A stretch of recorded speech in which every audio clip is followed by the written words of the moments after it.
You were once the go-to person in your team, the one everyone admired.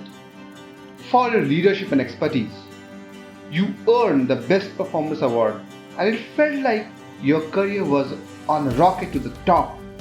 But then life changed. You became a mother. You took a break, cherished those precious months with your little one, and now you are back. But some things feel different, doesn't it? The confidence you once had feels a bit shaky. You wonder, can I still be the same powerhouse I was before? Hey, welcome to Limitless Moms Hour. Let's get real. Have you ever felt like your career was on fire? Only to wonder if motherhood doused those flames. You are not alone. Today, we are diving into something every working mom faces: overcoming limiting beliefs in your career. But first, let me ask you three quick questions. Do you feel like you've lost your edge at work since becoming a mom? Do you sometimes worry that motherhood might have set your career back? And do you ever doubt whether you can juggle between being a top manager and an amazing mom? If you're nodding along, I've got news for you. You are not alone. And you are definitely in the right place. I am Coach Rajendra, an ICF-trained, positive intelligence certified mental fitness coach for working mothers. I am father to two beautiful souls and husband to a beautiful wife who is soaring high in her career. Today, we are going to tackle those doubts and rewrite the story. But before we dive in, make sure like and subscribe so you don't miss any of the game-changing episodes we have got lined up for you. Trust me, you will want to stick around. Let's talk about these sneaky little things called limiting beliefs. They are the thoughts that creep into your mind and make you question everything: your abilities, your worth, your potential. And for many working moms, these beliefs start to surface right after maternity leave. My wife, before she had our baby, she was a powerhouse at her multinational firm, winning awards and leading a team with confidence. But after her maternity break, something changed. She started doubting herself. Can I still lead with same energy? Will my team respect me after being away? Can I really excel at work and be a great mom?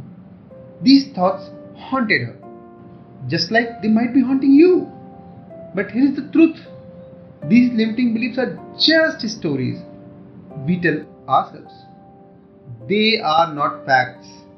Just like my wife did, today we are going to rewrite those stories together.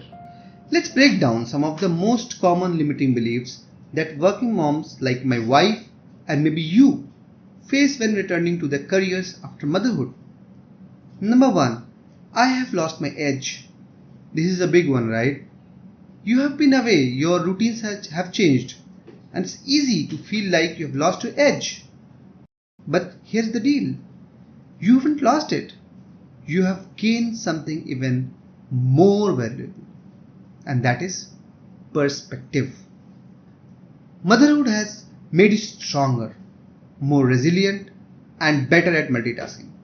Remember what Sheryl Sandberg said: lean in because you are more powerful than you know. Your leadership style now has depth. Use it. Here's a tip for you. Start a wins journal. Every day, write down one professional success, no matter how small.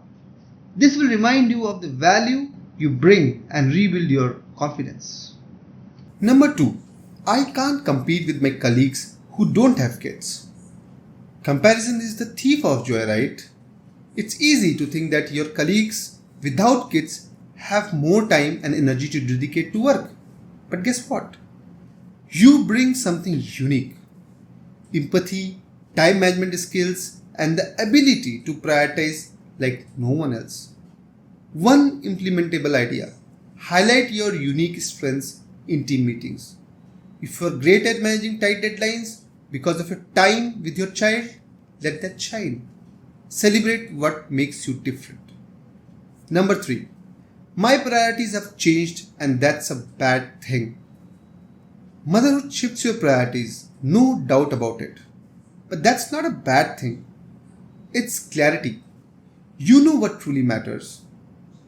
Oprah Winfrey once said, "You can have it all, just not all at once." It's about making choices that align with your values. Set clear boundaries that protect both your family time and work commitments. Communicate these boundaries with your team. They will respect your ability to balance both worlds. Number 4. I am not as efficient I used to be. Juggling work, motherhood, and everything else can make you feel less efficient. But let's reframe that. Your efficiency has evolved. You are managing more, which requires a different kind of efficiency. Adopt the 2-minute rule from David Allen's productivity technique. If a task takes less than 2 minutes, do it immediately. This clears small tasks off your plate, leaving you more time for bigger projects. Number 5. I have to choose between being a good mother and a good manager. This belief is a tough one. But here's the truth. You don't have to choose. Being a good mother doesn't mean you can't be a good manager. The skills you have developed as a mother, patience, listening, problem solving, make you even a better leader at work. Integrate your roles. Involve your family in understanding your work. Explain your projects to your children in simple terms. Or let them see you in action during a video call. This strengthens your confidence and helps your family understand your work. Number 6. I am afraid to ask for what I need. Asking for flexibility or support at work can be intimidating, but advocating for what you need is a sign of strength. You are not just asking for yourself, you are paving the way for other working moms too. Prepare a clear, concise case of what you need, whether it's flexible hours, remote work, or additional resources. Focus on how it benefits not just you, but the team and company. Practice your pitch with a trusted friend or mentor to build confidence. Here is what I want you to remember. The limiting beliefs you have are just that, beliefs, not facts. You have the power to challenge them, reframe them, and ultimately overcome them. You are not just a manager or a mother, you are a limitless mom. And the limitless mom don't let self-doubt stand in their way.